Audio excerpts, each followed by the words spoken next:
So we started it a little bit last week. We're going to continue going through permutation and probability, the idea of how to count things and how that affects what the probability of something happening is. So starting pretty simply, Rebecca is trying to schedule volunteers to help at a school carnival. There are 5 1-hour shifts to be filled by 5 volunteers.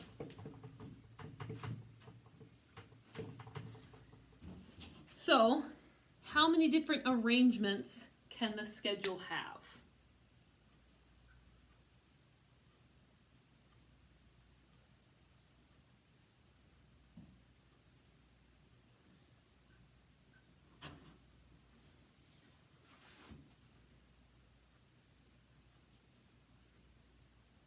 Wouldn't it be 25? So,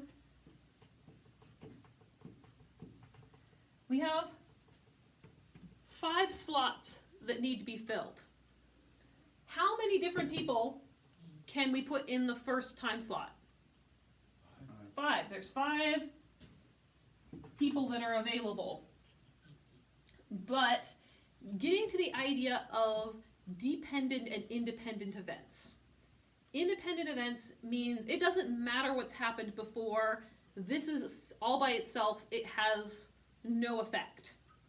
Things like with replacement, where if you pull something out of a basket, but then you put it back in and you pull again, then they're completely independent. It doesn't matter what happened on the first one. But on a schedule like this, it's dependent because there are 5 volunteers, 5 1-hour shifts. If they work the first shift, they're not going to put them in the second shift because they want to use their 5 volunteers. And so there's 5 options for this first one, but how many options are there for the second one? 4. And down the line, now there's 3 left over, there's 2 left over, there's 1 left over, but that doesn't really change the number. Yes? Would it be 15 We're going to end up multiplying all of these. Multiplying now. Because we've got 5 different possibilities for this first one, and then there's 4 for the next one, so we're up to 20, times 3, we're up to 60, times 2, there's 120 different ways to arrange these people on the schedule. There's a lot. And then the times 1 is a formality. It doesn't really matter because times 1 doesn't change anything. But there are 120 different ways to put these people on the schedule. So that is called permutation. Again, it can be done as that factorial sign, but you don't have to know that. As long as you understand the idea of decreasing by 1, you can work it out. So, next one.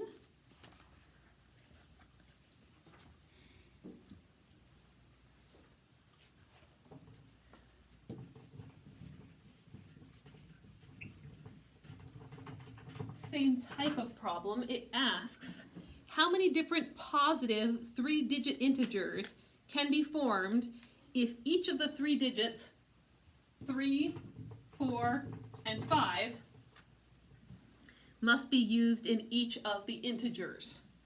So, 3-digit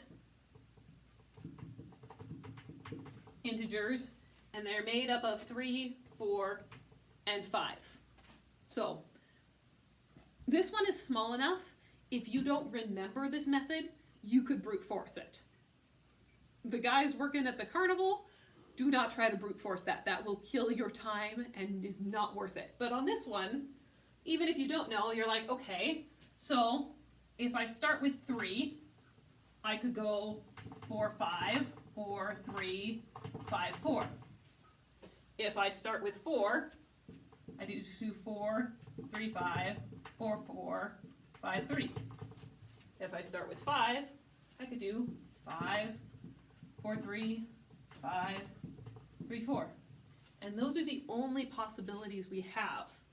Back to that idea of multiplying, we have 1, 2, 3 options for the first one. But once we use one, there's only 2 options left for the second, and there's only 1 left for the third. And so, grand total, there are 6 possible combinations. So those are permutations.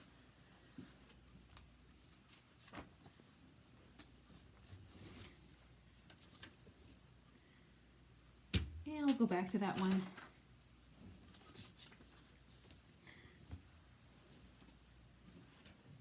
Fair warning, as I was looking for probability problems, there is a more than random chance that probability is going to be on the end of the test. They really tend to show up in the last 5 problems. And so that means that they're not making everyone do it, but they're trying to say, if you want to show off and prove that you are really, really good, then you will need to understand probability. So, Carol has an empty container and puts in 6 red chips. We have it, so 1, 2, 3, 4, 5, 6. She now wants to put in enough white chips so that the probability of drawing a red chip at random from the container is 3/8.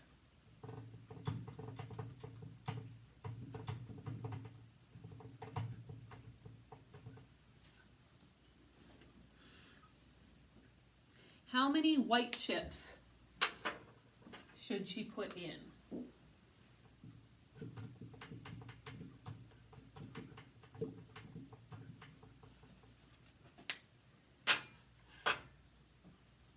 Go ahead and take a couple minutes to get this one.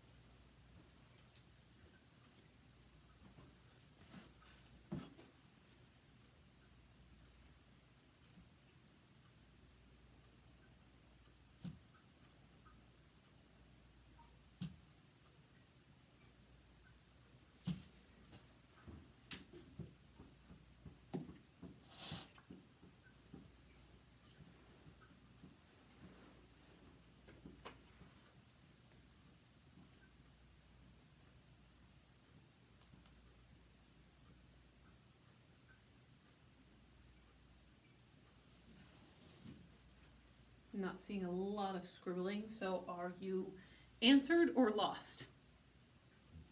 Confused. Both. So, on this one, the very first thing I would do is turn it into the equivalent fraction.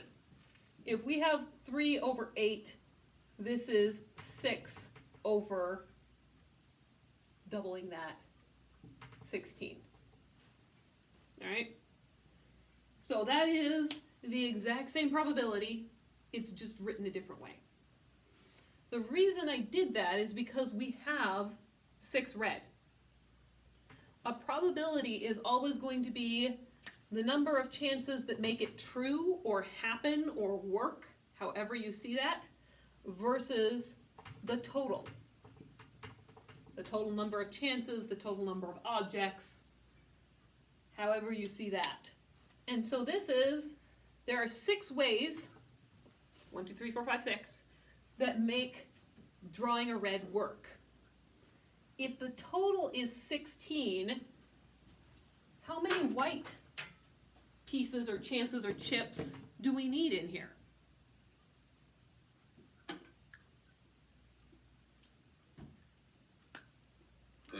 10. Because we need the total to be 16. We already have 6. So there would be 10 white chips. So now the probability would be 6 out of 16, and it reduces down to the 3/8. Questions on that one?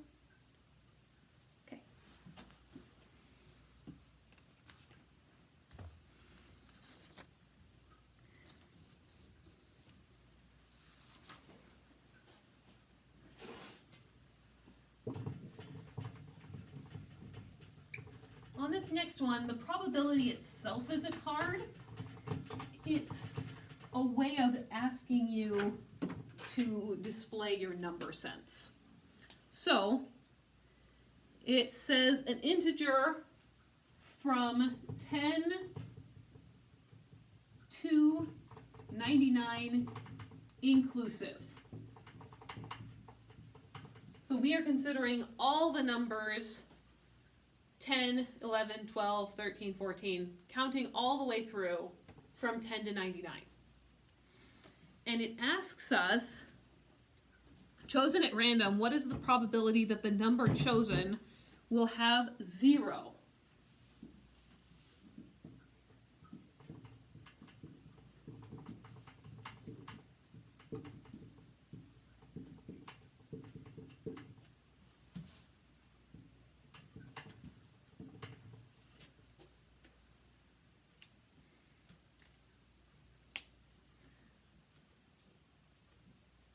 See what you can figure out.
All right, so the first thing that we need to do that is not difficulty 0 is figure out how many total numbers we have.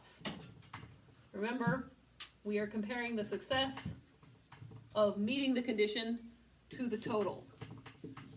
So, how many different numbers are available? 89.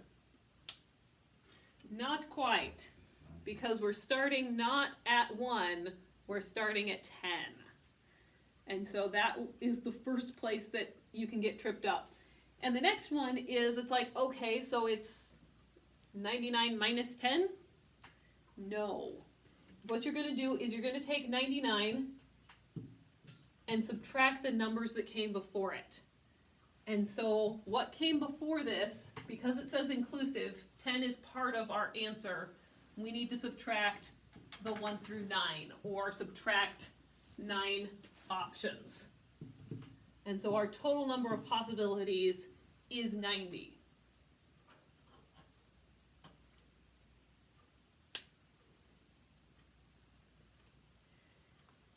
And it does offer that 99 as an option in their lovely multiple choice land.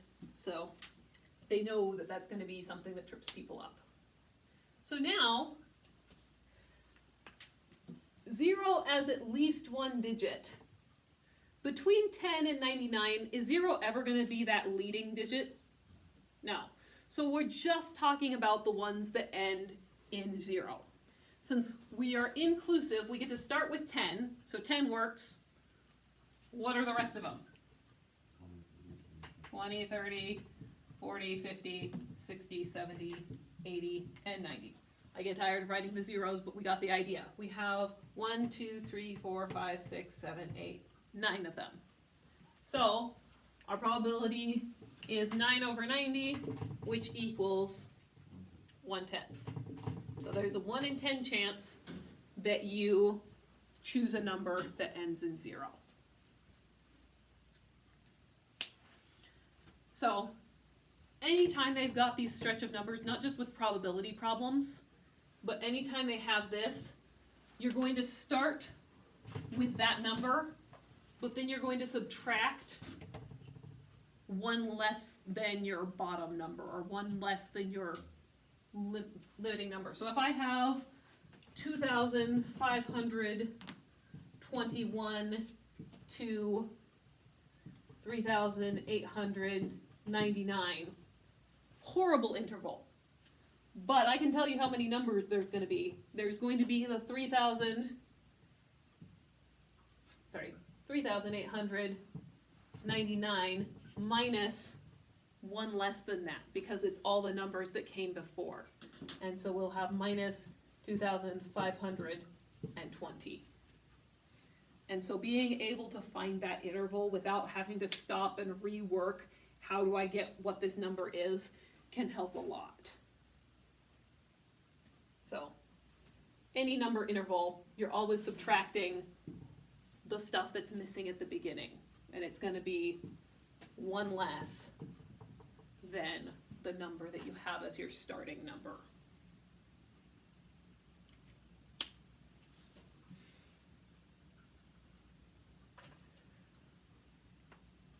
I know, my notes are not as pretty as Manoj's. His handwriting is amazing.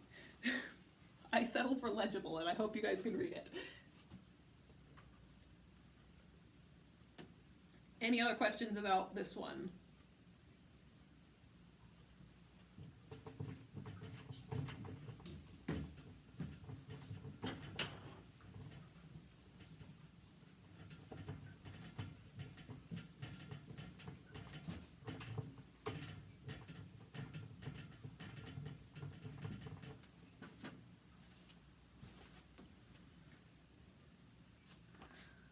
All right. So this is a last problem of a test. I don't think it's horrific, but it's in 3 fair coin tosses.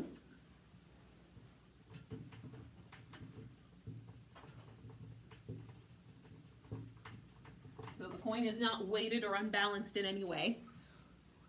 Where the 2 outcomes, heads and tails, are equally likely, what is the probability of obtaining exactly 2 heads?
having a small discussion in the back. I don't know how to do this one without brute forcing it. Thankfully, it's pretty short. We need to know how many combinations there are possible. And for that, you could multiply it out. For the first toss, there's two options. It's either heads or tails. For the second toss, there's no effect. It's still just heads or tails. And there's heads or tails. But knowing those combinations that have two heads versus not two heads, I do not know. And so, if we were to roll or flip heads on the first time, we could do heads again and we could do heads again. We could get heads and then tails and then heads again. We could get heads and then tails. And those are the only possibilities. Similar to that 3, 4, 5 problem, this is the same thing. Given these options, there's only a few ways to do it. But if we were to get tails first, we could get tails all 3 times. We could get tails and do 2 heads. We could get tails and have 1 head. We could get tails and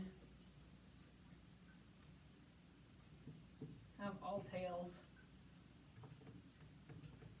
Which one am I forgetting? Head, tails, head, tails. Thank you. And then your tails also your head tails. Your tails like TDP design. Tails, tails, tails, tails, heads, tails. If you have heads, tails, tails. Ah, thank you. And I have 1 twice. It can start making you go buggy. Heads, heads, heads, heads. Tails. Oh, I did do tails. So, the hardest part about it is figuring out what you've already done, what you need to do. But the ones that have exactly 2, understand that at least 2 would give you a different probability because this one would work. This one's excluded when we need exactly 2. We have this option, this option, this option, and that's the rest of them. And so our probability, there are 3 different ways to roll 2 heads, and then there are 8 combinations possible. It's not required to do this, but I like it as a stopgap measure because it tells you if you have enough combinations, if you have forgotten something.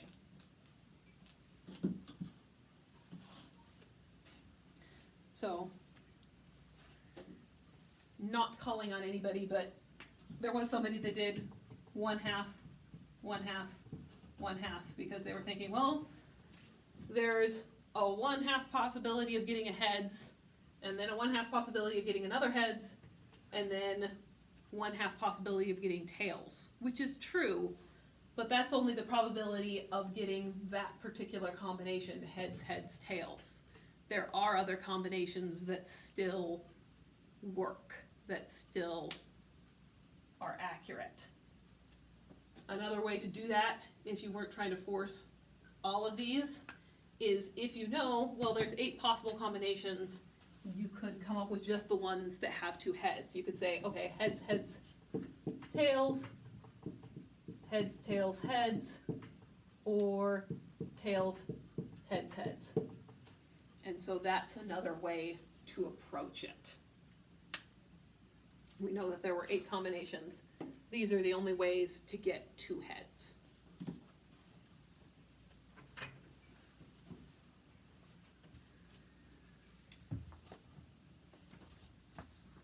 All right.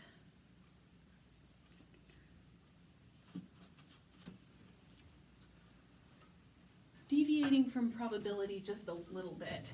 This one I felt was useful, and it's kind of using the same brain pattern, so we'll take the detour. It tells us that the average of A and B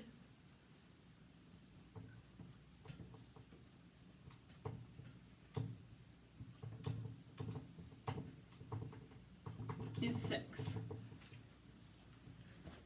And the average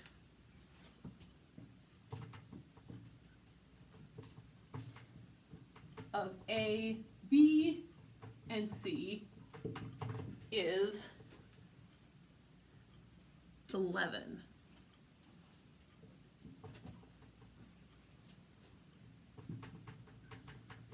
Find C.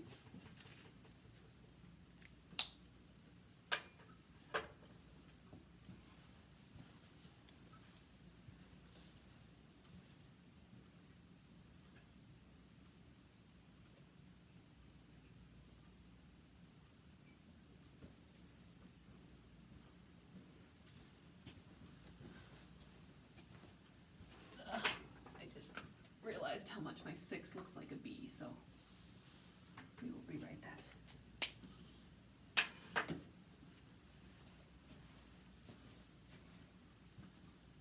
You mean by average, you mean like the total of A and B is 6, right? I mean average. I Alright. can tell you mean.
Alright, so average of A and B is 6. What does that tell us about A and B?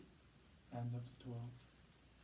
Yeah, because if A plus B divided by 2 equals 6, 6, I can write, then A plus B equals 12. So, the average of A, B, and C is 11. What can we get from that? You can set this in the exact thing. Yeah. So, A plus B plus C over what? 3.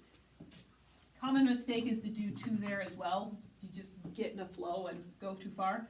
But that equals 11, so A plus B plus C equals 33. We have no clue what A and B are. There is no way to find that. But since we have that it equals 12, we can replace this entire thing with 12. We don't have to know the individual values to still be able to use it. And so 12 plus C equals 33. Subtract 12 from both sides. C equals 21. Questions on that one? Okay.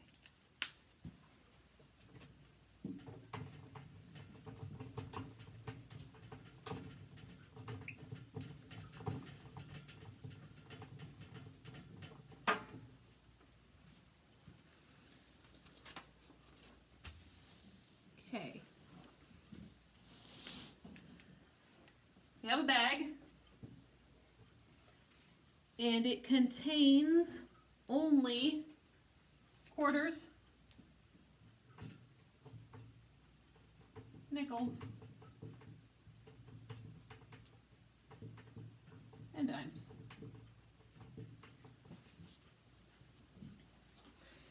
The probability of randomly selecting a quarter, so probability of a quarter is 1 in 6. The probability of randomly selecting a nickel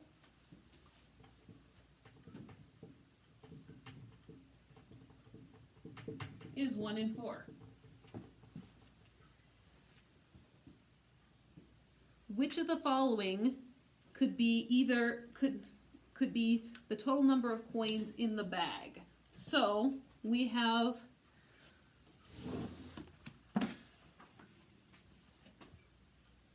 15, 24, 30, 32, or 40.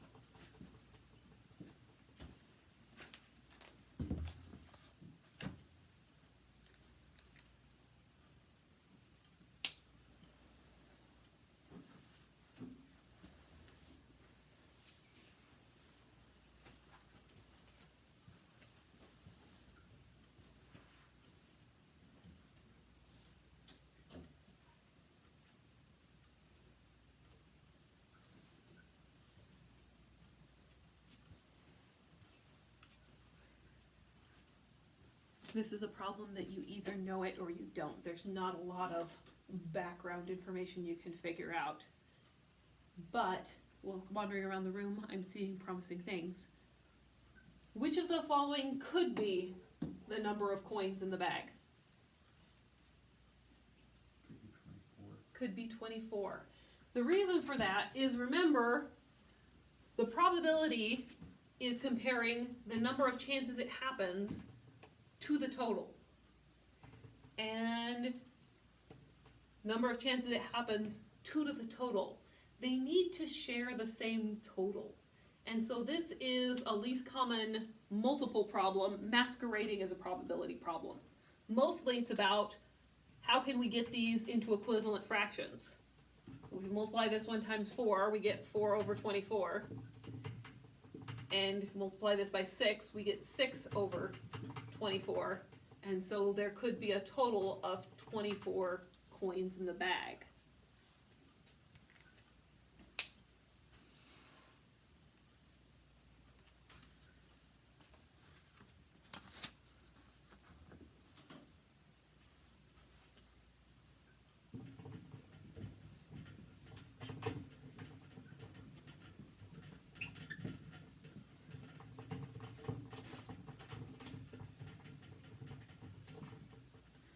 Alright, this one I selected specifically because the first time I read it, my mind tried to go a little bit too complicated. It tried to make it harder than it is. So I'm going to read it to you. It says, a membership list of 720 people shows that 36 have first and last names that begin with the same letter. If a person is selected at random, what is the probability that his or her first and last name do not begin with the same letter? So, we have 720 people, and we have 36 that their first and last letter are the same.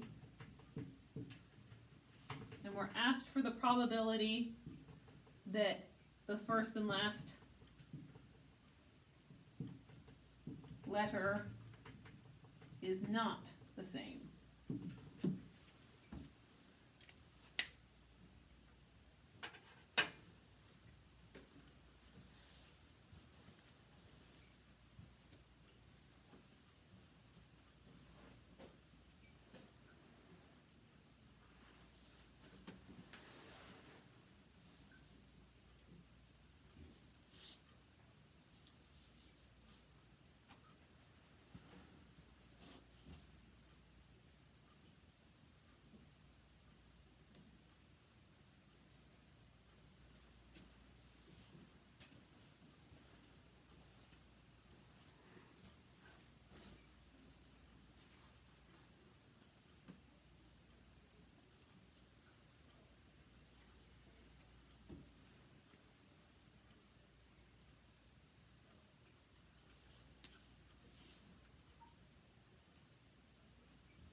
So, two different ways to go at this problem. I honestly don't know which one is easier or makes more sense, so I'll do it the way I did it. I found the probability that they do have the same first and last letter, which is going to be 36 over 720. Numbers that it meet the condition over total. This reduced down to 2 over 45. Important concept, if you haven't seen it before, it's not hard. But the idea is, if two people out of 45 do have the same first and last letter, how many people don't?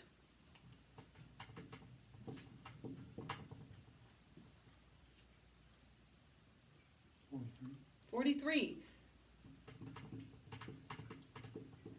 And so here is our probability that they don't. And if they happen to give it to you as a decimal or a percent, you guys know how to convert into those? Decimal, you just divide out. Percent, you multiply by 100.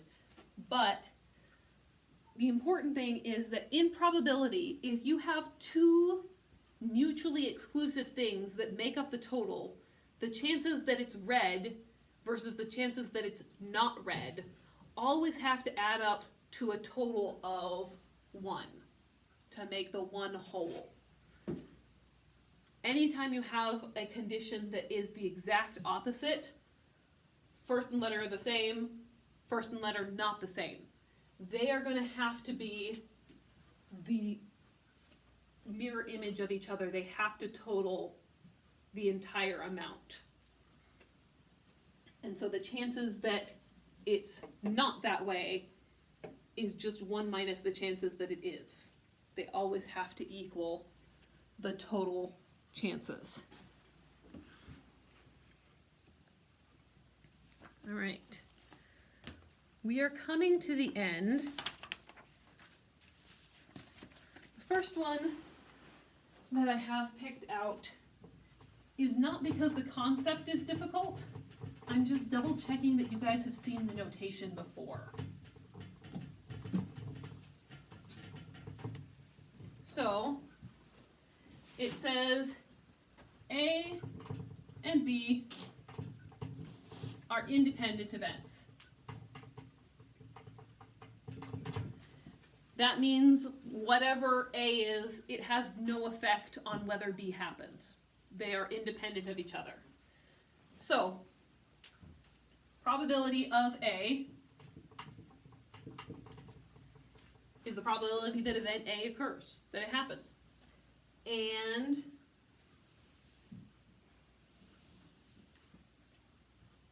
probability of A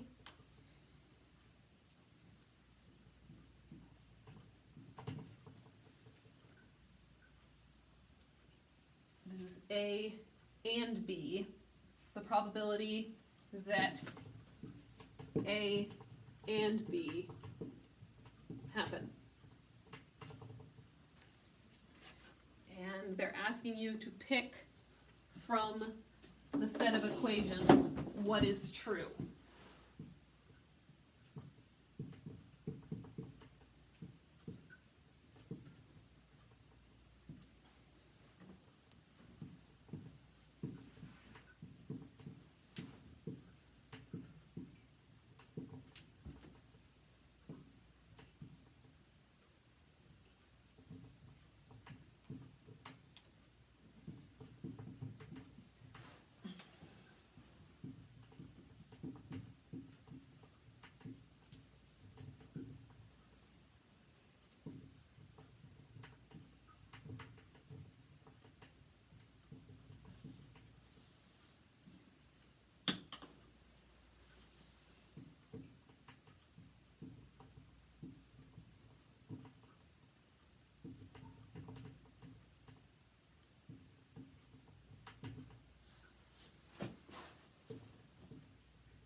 So, first and foremost, have you seen this before?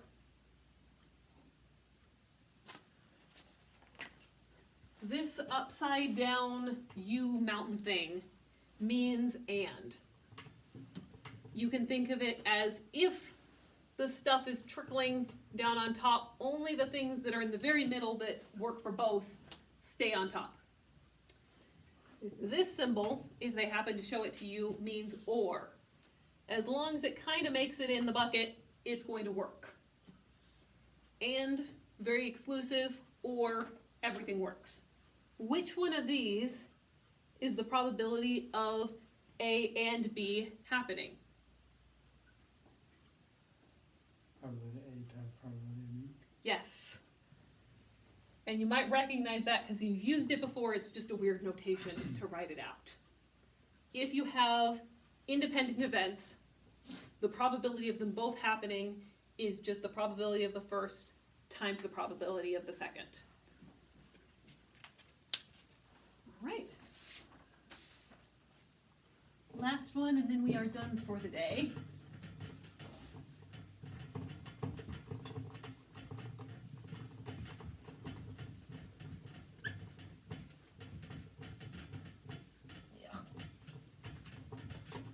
Eraser.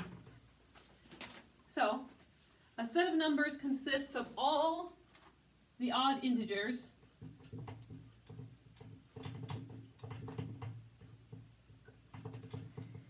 that are greater than 1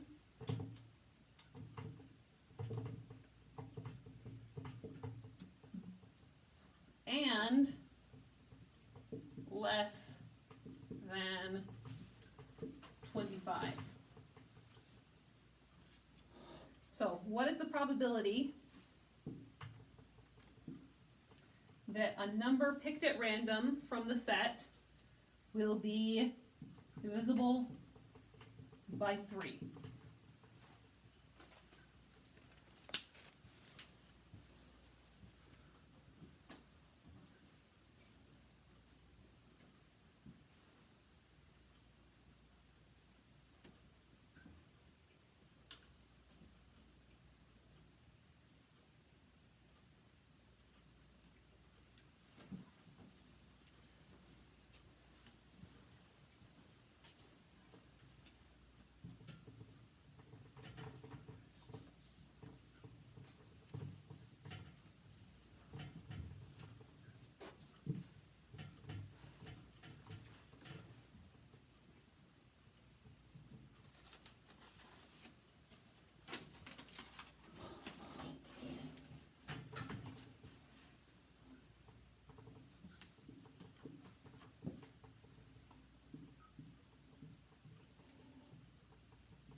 All right. So, I have written this one out just because we're running out of time. But if anybody has a method for this, I would love to hear about it. I'm kind of curious. But the honest truth is, I spent more time trying to come up with a clever pattern than it takes to just write them out. I don't have a method for it. It's just brute force. Okay, greater than 1 and less than 25. Write out your odd integers. Divisible by 3. 3, 9, 15, 21. And so we have 4 ones that are divisible by 3, a grand total of 11, and it's 4 over 11. And so, yeah, if it's a big long stream, go ahead and come up with the creative way to find out how many numbers there are, like that 10 to 99 one. We really don't want to count those. But if they start throwing in odd, and it's between these, and you have to work it out, at a certain point it's easier to list them, particularly because we're looking for divisible by 3. And if you've got them listed, it's easy. Find the ones divisible by 3. But if you go to a great mental effort to figure out how many odd integers are in between 1 and 25, not including 1 and 25, and then you have to count out, okay, how many of those are divisible by 3, it's a lot more mental effort. Get it out of your brain and on paper, and you can see it a lot easier. All right. So, again, closing with my survey results, there is absolutely going to be at least one probability problem, probably 2, is what I'm seeing as an average on tests. Some of them are going to be as simple as pick this ball out of a hat. Some of them get pretty complicated. But the probability will definitely be there. And have a good night.